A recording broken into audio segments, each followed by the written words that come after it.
what would you say to somebody who's struggling with ecclesial anxiety, right? Maybe it's somebody who's like, they've watched your videos. Man, Daniel's really convincing. I'm gonna go watch Trent Horn. Man, he's really convincing. Okay, I'm gonna go watch Jay Dyer. Man, he's really convincing. What would you say to somebody who's like, I just don't know what to pick and I'm scared and I'm freaked out and what is God saying about all this?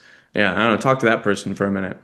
Well, first of all, Christ is so gracious; He's so good, and so for the person that's struggling, I just want to throw them upon the mercies of Christ to find rest in Him. You know, He Jesus has more mercy than we have sin, and if we get things wrong, ecclesially or what in whatever sense, like He has a rich fountain of grace for sinners in every kind of way.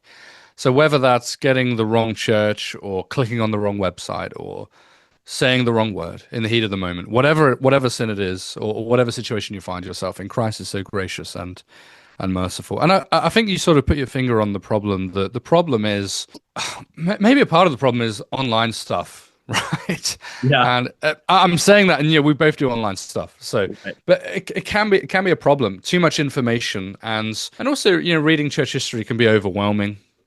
But I guess what I would say to someone is God doesn't expect you to tie your salvation to your theological prowess and historical prowess and your ability to unpick who was right between the Oriental Orthodox and the Eastern Orthodox at the Council of Chalcedon on exactly how is Christ two natures in one person. Right. If your salvation is tied to having to work all of that stuff out for 2,000 years, you're in trouble, and so am I. Right? Yeah. Like that's the skinny of it. I mean, if salvation is that nuanced, then we're in trouble. But a verse, if I can just read something from the book of Romans quickly, I'll allow it. I'll allow Bible reading on my channel. just a short passage in Romans 10, which I think is a bit of an antidote to this. So, Yeah. with the heart one believes and is justified, and with the mouth one confesses and is saved. For the scripture says, everyone who believes in him will not be put to shame. And so, you Christian with your ecclesial anxiety, if you believe in Jesus, you won't be put to shame. That's a promise from God, and he doesn't lie. And then Paul says, for the scripture says, everyone who believes in him will not be put to shame, for there is no distinction between Jew and Greek, for the same Lord is Lord of all, bestowing his riches on all who call on him. For everyone who calls on the name of the Lord will be saved. Now, it doesn't mean that none of this stuff matters. It doesn't mean that there aren't implications for getting some of this stuff wrong. There are definitely implications. Yeah. But everyone who calls on the name of the Lord will be saved. So salvation isn't ultimately tied to the correct institution, but it is tied to Christ. Now, I've got to be careful because there is a relationship between Christ and his church and also the church and institutions. Hmm. So I've got to be a little bit careful with that. But Right. ultimately, it is Christ Himself who saved. And then the second point, and this is what I said about getting in trouble. I do, I do know, not just think, I do know that there is a bit of a propaganda machine happening among the Catholics and the Orthodox, where they say we own the church fathers, we own the history of the church. I know that's false. That is just a lie. Right Yeah. now, I'm not saying the early church fathers look even magisterial reformed. They don't.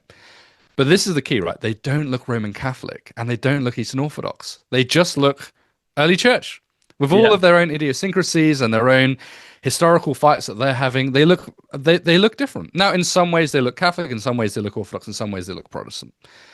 But I believe it is a big propaganda machine that says we own these fathers, we own this history, and so you can't be right because you don't have it. It is a lie. It is a lie. Mhm. And I think that causes some of the anxiety. Yeah. Now, I can't demonstrate that even in sort of 10 videos on YouTube, right? You just have to read the church fathers for yourself. And also sit under scholars of the early church and, experts of the fathers, and that'll help you to see that. But yeah, I hope you don't get in trouble for that one, bro. But I think that's what I would say to someone. Is that feel free to push back or tell me your thoughts on that. I don't know if I'd have anything to push back on inherently. Like what you're not saying is like all Catholics and all Orthodox are this way. What you are saying is yeah, there's a lot of funds, a lot of time, a lot of energy being put into Catholic and Orthodox apologetics, and they're doing really well in a lot of ways. But that is where Mm, that anxiety can come from because I felt that in myself. Is Ignatius of Antioch says that the body and blood of Christ, if you reject that the bread and the wine are the body and blood, you're a heretic. Do you want to be a heretic?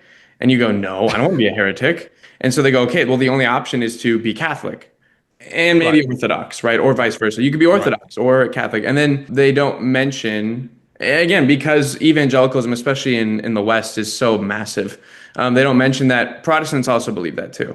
And so you do get this anxiety about like, well, oh my gosh, Mm, I don't want to be a heretic, so I guess I have to be Catholic. And again, I don't get right. upset or disillusioned when friends of mine become Catholic or Orthodox. Again, I'm like, yeah, as long as your trust is in Christ, I think there's a lot of great Mm, things in those traditions that I love. But it creates, I think, a false dilemma that leads to this mm. anxiety of like, yeah, like there is no other option but us. We're the ones who Ignatius of Right. Antioch is talking about. When yeah, there was none of these schisms or splits happened yet. So Ignatius of Antioch wasn't talking about Right. transubstantiation Right. versus Right. spiritual presence versus consubstantiation. That wasn't on his mind. That's really helpful, dude. Yeah, a couple of things there. I love how you distinguish between Catholic and Orthodox Christians, and then some in the online sphere who do this. So thanks for sort of caveating what I said. That's really helpful. I agree. And then yeah, like with Ignatius, I mean, everyone agrees that Christ is present in the supper. Well, apart from some non-denoms, but let's discount them for a moment. Right. Everyone agrees with that from all the traditions.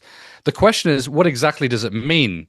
And that's where the disagreement is. Yeah. Now, no one can claim that they know exactly what Ignatius meant because he didn't really expound upon it further. Yeah. So to claim him as your own from your own tradition is a little bit naughty, really. Oh, yeah, totally. Yeah, and I think that's the danger of polemics. Because again, yeah, I guess I make that nuance with Catholics versus the Catholic apologists and the systems and all that because we deal with it too as Protestants. Like, Of course we do. yeah, so often, yeah, I'm like this prominent Protestant said this. I'm like, I don't believe that though. He doesn't represent me.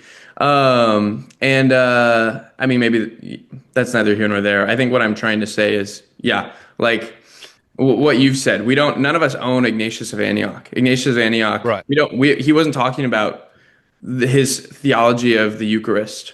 It was almost, No. that was like Yeah, a yeah, yeah. point in a much larger discussion he was making. Yeah, yeah. And whether he believed in transubstantiation, the specific Aristotelian metaphysic of what that's a bit of a stretch to me, right? Mhm. Like, now he might be pointing in that direction. He could be, Yeah, but I don't think we can definitely say that he is. So, totally. yeah, Yeah. that's what I'd say to someone that's struggling. I mean, how I'd speak about this, like on a platform like right now, compared to if I'm in my office with someone dealing with ecclesial anxiety, I'm gonna be much more pastoral. Yeah, I think what I always try to tell people is like God's not hiding from you, and yeah, He's not Mm, expecting a single mother with 5 kids, who's working like a full-time job to then go yeah, online and sift through all these documents, right? I'm going to read all of Ignatius's epistles and I'm going to read Thomas yeah, Aquinas, what he has to say. And I'm going to compare him to John Calvin and what he said in the Institutes. That's not how it works. If you've been granted that, I've been granted a lot of opportunities to learn on this stuff. So I feel a burden from Christ to learn these mm, things. But that yeah. burden isn't the same as, yeah, like that woman that I'm thinking of who isn't able to do those things. She just has to trust her pastors, trust the people in her life, do a little bit of research, but she's not able to like, yeah, sift through theological tomes and documents for hours on end. Yeah, yeah. She can't get a PhD in Greek and Hebrew and in church history. And it's also worse, isn't it? Because this particular mum, she might read the councils and come to a conclusion, and then she would hear from someone, "Oh, but you don't understand the Eastern mindset because you're Western." And now all of a Yeah. sudden you need to like retrain your whole brain, and Right. it ends up just getting a little bit sort of impossible for people to really Yeah. figure this out. So yeah, and I know there is no salvation outside the church. Cyprian is correct. hmm That's true. But we wouldn't, as Protestants, limit the church to a particular institution of the church. Right. Is that Yeah. fair? Yeah. Totally.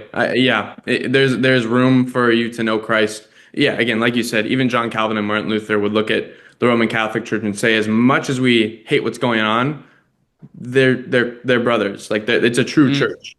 Christ mm, is mm. there, even with the what they would say are accretions and inventions in their dogma. Sure. So Yeah. again, it's we need to hold our opinions with conviction, but we can't hold them with arrogance. And Mm, like you said mm. earlier, it all needs to be about humility or being humble in these conversations. Yeah. Yeah, it's good, dude. How can people support what you're doing online? Where can they find you at? Well, Reformed Pastor clips on Instagram and YouTube is pretty much the only places where I am. I was on TikTok for a bit, but that was just a complete drain, and and so I pivoted away from there. So yeah, Instagram, YouTube, subscribe to the stuff. I'd find that really, really helpful. Comment as well. That would be Sweet. good. And